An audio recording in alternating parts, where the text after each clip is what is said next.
Pass করার তো আমি গর্বিত, কিন্তু আমি নাতি CBSE एबा central board of secondary education नि आमजोखुंगो त्रिपुरा हास्तिनि मोखां जोंरोखा अनुराग चौधुरी मुङै 99% मार्क्स मानै अनुराग रवीन्द्रनगरनि बरफ ताई मलयनगरनि दत्तपल्ली मडार्न हाई इंग्लिश मीडियम स्कूलनि खरचा उक्ति गोनां फरायनाय बिनि अबाहाय पारफरमेंस ताई चासामुं मानमाबाय नखुंनि बरफ बाय बाक्सानो आमचाय बेलाखे खातंलाय जा अनुरागनि कतर थाकथार मुं ताइटक मुं आबोबाय नि आबोनि बथायनो मानखा और रिजल्ट हाई हिनो साइ खनरका बिनि टीचर रक बनतिनि लामसुमानि बिसिंतै 99% CBSE बर्तमान मनि बाय थाकचां जागलायखिया बरफ আমার নাতি পাস করার তো আমি গর্বিত, কিন্তু আমি নাতি পরীক্ষা চলতে তখন আমি টিএমসিতে ভর্তি ছিলাম। এইভাবে যে আমার নাতি এত টেনশনের মধ্যে দিয়েও পাস করছে, এত টেনশনের মধ্যে দিয়ে যে এত নাম্বার পাইছে, এটি আমার সবচেয়ে সাফল্য। কিন্তু আমি সময়ের সঙ্গে থাকতে পারছি না। ঠিক আছে, সারা ত্রিপুরা রাজ্যবাসীর কাছে আমি প্রার্থনা করছি আমার ছেলেকে সবাই আশীর্বাদ করবেন। আমার ছেলে যাতে আগামী দিন ত্রিপুরার গর্ব হয়ে উঠতে পারে, ত্রিপুরার মানুষের জন্য কিছু করতে পারে এবং ত্রিপুরার মুখ উজ্জ্বল করতে পারে, সেই পথে যাতে সে তাতে এগিয়ে যেতে পারে, সে আশীর্বাদ ত্রিপুরাবাসী সবাই করবেন।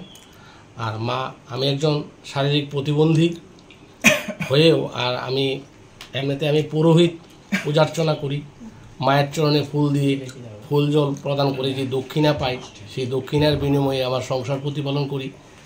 আর আমার ছেলেকেও আজকে এই ছেলে আমাকে এতটুকু সাফল্য দিয়েছে, যার জন্য আমি খুবই গর্বিত এবং মা ত্রিপুরেশ্বরীর কাছে প্রার্থনা করব আমার ছেলের বাকি জীবনটাও যাতে মা সবসময় সুখময় করে তোলে। এই প্রার্থনা মা ত্রিপুরেশ্বরীর কাছে থাকবো। কিছু এক্সট্রাঅর্ডিনারি ছিল না, জাস্ট কনভেনশনাল পড়াশোনা। যেহেতু মা বলেছে যে আমার কাজই হয়েছে পড়াশোনা করা, তো আমার যে শিক্ষকদের আমার অনেক অবদান ছিল, তারা খুব পরিশ্রম করেছে। পাশাপাশি আমিও চেষ্টা করেছি আমার পক্ষ থেকে যতটুকু পরিশ্রম দেওয়া যায়। আমি খুব খুশি যা আমি আমার পরিবারকে গর্বিত করতে পেরেছি, আমার স্কুলকে গর্বিত করতে পেরেছি। আর আশা করছি যে আমি ভবিষ্যতে এই মোমেন্টামটা আমি ধরে রাখতে পারবো। আর আমার স্কুল পাশাপাশি আমার পরিবার এবং একটা সময়ে সমস্ত ভারত সহ ত্রিপুরা সহ ভারতবর্ষকে আমি গর্বিত করতে পারবো। আগামীতে কি নিয়ে পড়াশোনা করার ইচ্ছে? আমি এখন প্রাইমারিলি আমি পিসিবি মানে ফিজিক্স কেমিস্ট্রি বায়োলজি বায়োসায়েন্স নিয়ে পড়বো। আর আমার নিট দিয়ে মেডিকেল লাইনে যাওয়ার ইচ্ছে রয়েছে। কোন ক্লাসে তুমি ফার্স্ট হয়েছো, কত পেয়েছো? আমি 99% পেয়েছি। 99% পেয়ে ক্লাস 10 থেকে ক্লাস 11তে আমি টোটাল মার্কটা কত? আমি 495 আউট অফ 500। আচ্ছা, তোমার পেছনে কে কে সাপোর্ট দিয়েছে?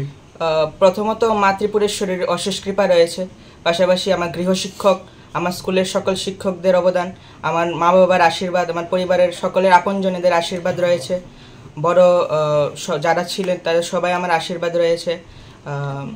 আমার ঠাকুরমা, উনি আমার যখন পরীক্ষা চলছিল উনি হসপিটালাইজ ছিলেন, তিনি আমাকে সেখান থেকেও তিনি আমার মানে পরোক্ষভাবে তিনি পাশে ছিলেন। তার জন্য আমি সকলকে আমি কৃতজ্ঞ তাদের প্রতি। এটাই। কতজন শিক্ষক ছিল? গৃহশিক্ষক আমার 6 জন গৃহশিক্ষক ছিল। রোজ কত ঘন্টা পড়াশোনা? আমার রুটিনটা এরকম ছিল যে বাধা ধরা 8 থেকে 10 ঘন্টা। It will be quite monotonous in the long run if anyone follows just a rigid approach. তো আমার জাস্ট একটা ফ্লেক্সিবল রুটিন ছিল। হ্যাঁ, এটা বলতে পারবো এভারেজ দিনে 8 ঘন্টার কম মনে হয় কোনো দিন পড়া হয়নি, এরকম হয়নি। 8 ঘন্টা ওয়াজ বিয়ার মিনিমাম। আপকামিং যারা আগামীতে পরীক্ষা দেবে মাধ্যমিক, তাদের জন্য কি বলবেন? কিভাবে পড়াশোনা করলে সাকসেস পেতে পারে? জাস্ট এক্সট্রাঅর্ডিনারি কিছু করতে হবে না, জাস্ট কনসেপচুয়াল লার্নিংয়ের দিকে দেখতে হবে। যে রোট লার্নিং, যেটা খুব এখন বাচ্চাদের মধ্যে একটা সমস্যা, রোট লার্নিংটাকে বাদ দিতে হবে, কনসেপচুয়াল লার্নিং করতে হবে আর পরিশ্রম করতে হবে। পরিশ্রমের কোনো বিকল্প নেই। যতই সবাই বলুক স্মার্ট ওয়ার্ক বা যা কিছু, hard work is must, is কি টু সাকসেস। তোমার নামটা? অনুরাগ চৌধুরী। বলার কিছু নেই, শুধু প্রার্থনা করি ঠাকুরের কাছে, মা ত্রিপুরেশ্বরীর কাছে যাতে আমার ছেলে এভাবেই সবার আশীর্বাদকে সঙ্গে নিয়ে এগিয়ে যেতে পারে এবং সবাই আপনারা আশীর্বাদ করবেন যেন ও বাকি জীবনটা সুন্দরভাবে কাটাতে পারে, ভবিষ্যৎটা যাতে উজ্জ্বল হয়। মা ত্রিপুরেশ্বরের কাছে এটাই প্রার্থনা আমার ছেলেটা যাতে মানুষের মতো মানুষ হয়।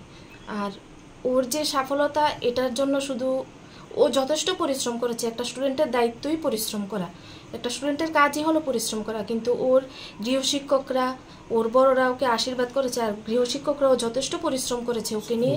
তার বিনিময়ের মধ্যে ওর স্কুলের প্রত্যেকজন শিক্ষক ওকে সাপোর্ট করেছে, যার জন্য আজকে ও এই জায়গায় আসতে পেরেছে। তার জন্য আমি তাদের সবার কাছে মানে অসীম কৃতজ্ঞ এবং আমি চাইবো যে বাকি জীবনটায় বা বাকি যে দিনগুলি থাকবে ওর জীবনে চলার পথে প্রত্যেকটা পদে যাতে সবার আশীর্বাদ ওর সঙ্গে থাকে। আপনার নামটা? আমার নাম শম্পা চৌধুরী।